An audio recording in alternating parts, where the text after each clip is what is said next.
Hello peeps, welcome back to Plague Inc. Today we are showing you how to beat Brutal Virus. So let's start with the genetic code that we need for this. First of all, in the DNA genes you want to take the metabolic jump, which gives you more DNA from popping red biohazard bubbles. So we'll start with that one. Next, for mutation gene, you're on the genetic mimic, which makes your plague harder to cure. Pretty standard. Travel gene. You want native biome, because that will help you get a good start. Environment gene. You want extremophile, because that gives you a minor bonus in all environments. And lastly, the evolution gene. You want symptostasis, which costs don't increase but easier to cure, so you want that as well. So that means that all of your symptoms will be a lot cheaper, meaning you can buy more in one go with your DNA points. If you haven't unlocked all of the genetic codes modifiers, then simply all you have to do is win 25 games. So stick it on casual, beat a bunch of the games, and you'll unlock them all. So here we go. We're starting on Brutal. Compulsive hand washing, doctors never go home, and sick people are locked in prison. I think we'll call this Cyrus. I think I called one of my other ones Cyrus, but it's Cyrus the Virus, so let's call it that. Best place to start is probably China because of such a large population, and because we've got a native biome, that's quite a big chunk of the world's population in one area. So we're going to start in China. Okay, so for step 1, one of the first things you want to get is Drug Resistance 1, because that will help effectiveness in wealthy countries, and China is a fairly wealthy country, so that will help you spread your disease quicker in China. Plus, if it goes to then Japan or Australia or New Zealand or any of those countries nearby, that will help with the infection there. Then after that, I would suggest getting Water 1 and Air 1. Again, there's no real definitive kind of order to getting these, but in each stage, this is what you want to do. So, Air 1 and Water 1, and then you can work on your symptoms. So this is how I do it. So I got cysts and coughing as mutations for free, so I didn't have to spend any DNA points on those. But in stage 1, you just want to get stuff like rash and sweating, get skin lesions because that's hugely infectious, and then after that we'll get we've already got coughing, so we'll get sneezing next once we've got a few more points, and then I think that'll be step 1 completed. Okay, for step 2, first thing I did for step 2 was get Cold Resistance 1 and Heat Resistance 1 to give us a little boost in those different climates. I then went to get Air 2 and Water 2.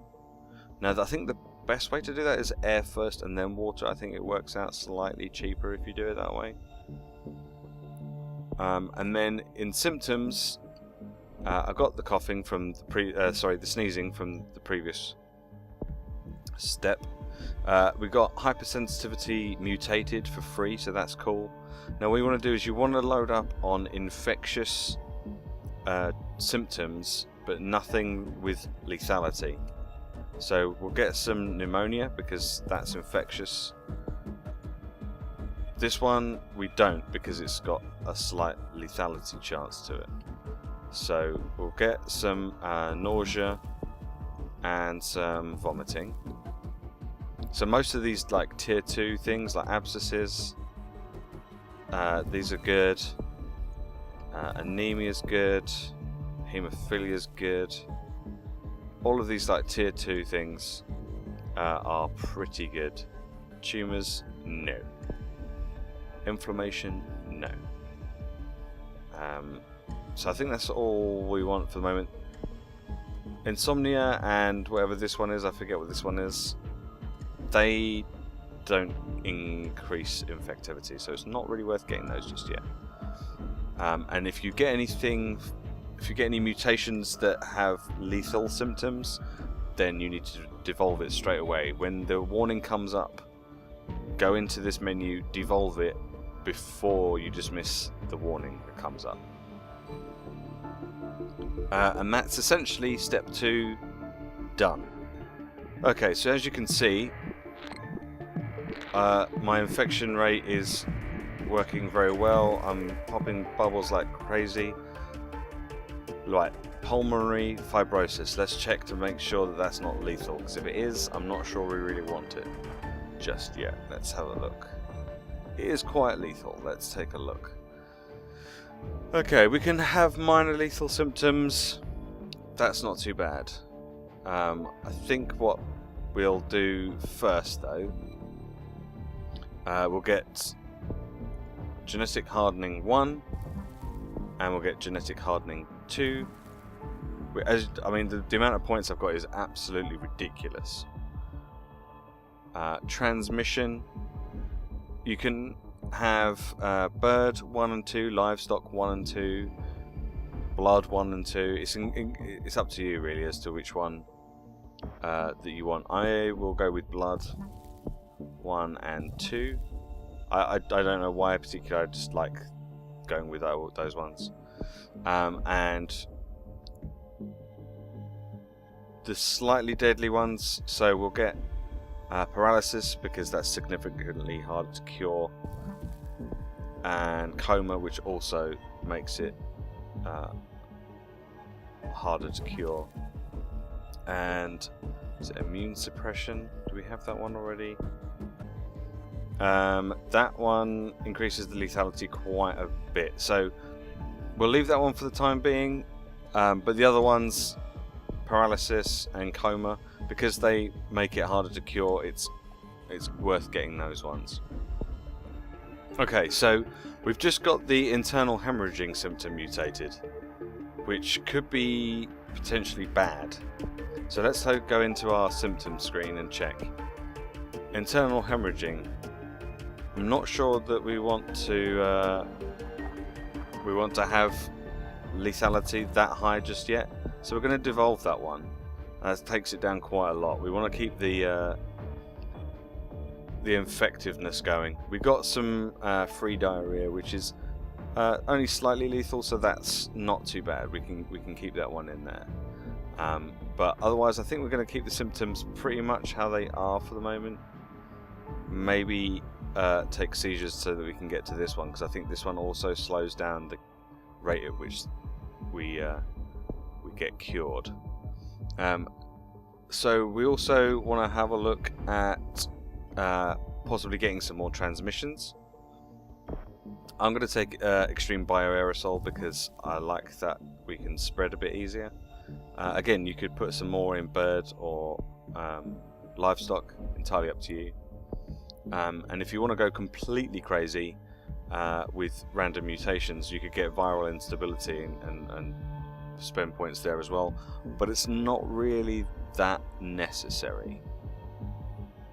But as you can see, I have 88 DNA points, and I'm kind of thinking, well, I'm not really sure what to spend it on yet. So we'll go back here, we'll dismiss this, and as you can see, I've taken over most of the world with my virus, and it's now literally just a matter of time of waiting. Seizures. Oh, we were going to get that one, we didn't. So I'll take 3 seizures, that's fine. Okay, so you get to this point, and you can see that you're doing rather well. You've got 146 points. You've infected most of the world by now, but your cure is at 38%. So best thing to do is pick up one of the, or 1 or 2 of the genetic reshuffles. You've got enough points to do probably 2 of them by that point. And you'll find that brings it down quite a lot to 30%. All we're waiting for now is for the rest of the world to become infected, so that we can then start killing people off. Inflammation, that's only slightly lethal, that's fine. Okay, so this is the point at which you want to get to as quickly as you can. So we're at 48% on the cure. We've got 94 points. There are no healthy people left in the world. So this is what we want to go into. You want to get total organ failure and probably necrosis and hemorrhaging shock, and maybe you want some internal hemorrhaging as well, because I think they're probably the 4 most lethal abilities. We're down to 4 DNA now, but I think with that amount of lethality we should be okay. And then it's literally just a matter of sitting back and watching the world disappear. I mean, look how quick that goes. It's going so quick. And we're getting tons of points, so if you really wanted to, if you're worried about what your score's going to be like, you can always get another genetic reshuffle at this point. Just to kind of bring the cure down a bit. And there we go. World destroyed. It's easy when you know how. So that's the virus on Brutal. It didn't seem that difficult at all, did it? As I say, it all starts from the very moment you pick your genetic DNA modifiers. And if, provided you pick some good ones that will apply to your strategy that you're going to be playing, I think you'll do well. So stay tuned for more of these instructional how-to videos. There'll be a few more coming up very soon. Thanks very much for watching, and I shall see you next time. Bye bye.